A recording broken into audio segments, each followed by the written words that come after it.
Snow White and Rose Red. There was once a poor widow who had two lovely daughters named Snow White and Rose Red. Snow White was the quieter and gentler of the two, while Rose Red was more adventurous.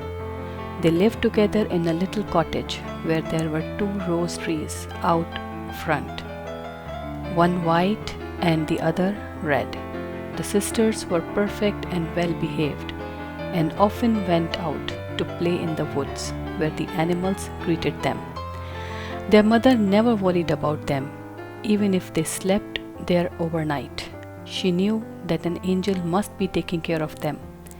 As one night the girls awoke in the woods to see a beautiful child in a white dress, and after she disappeared, saw that they had fallen asleep next to a cliff, and surely would have fallen if they took only a few more steps in the dark.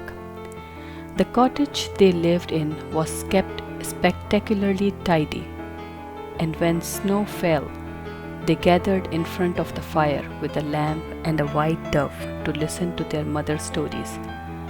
One snowy evening, as they were thus enjoying themselves, there was a knock at the door, and Rose Red answered to find a bear who told the frightened children that he meant no harm, and that he was half frozen and only looking for some warmth. The mother invited him to lay by the fire, and quickly he became friends with the children and their animals.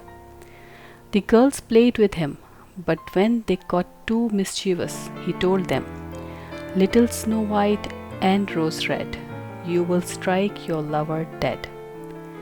While evening, the bear came to visit at the same time, but when spring came, he told the girls he must go away and may not come back again the whole summer. He explained that he had treasures in the woods he must protect against evil dwarfs who lived under the frozen earth during winter time, but were coming out of thawed ground. Snow White was specially sorrowful that he had to leave, and she thought she saw gold when he tore his skin on the door hook as he left. Some time later, when the girls were sent to gather firewoods, they found a large tree which had been chopped down, and underneath a little dwarf who was trapped. He was very rude with them as they tried to free him, and when they realized that the only solution was to trim his beard, he was furious at them for disfiguring him, and left him a sack over his shoulder. One day the girls went to the stream to catch fish, and found the same dwarf jumping around in distress, as his beard was tangled in his line and in fish was pulling him along. They once again had to trim his beard to save him, and he once again was very rude and disappeared with a sack of pearls.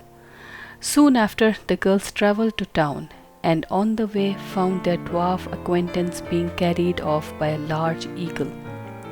He was ungrateful to them and very rude, and slipped into his den with a sack of precious stones. Later that day, the dwarf emptied the precious stones, which shone beautifully in the evening sun, thinking no one would come by so late. On their way back from town, the girls stumbled upon him again and gazed at the stones. He admonished them, but suddenly the bear came out of the woods and killed him. The bear's skin fell off to reveal a handsome young man distressed all in gold, who explained that the dwarf had put a spell on him and was now freed. Snow White was married to the prince, and Rose Red was married to his brother. When they all moved to the castle with the old mother, she brought the two beautiful roses with her.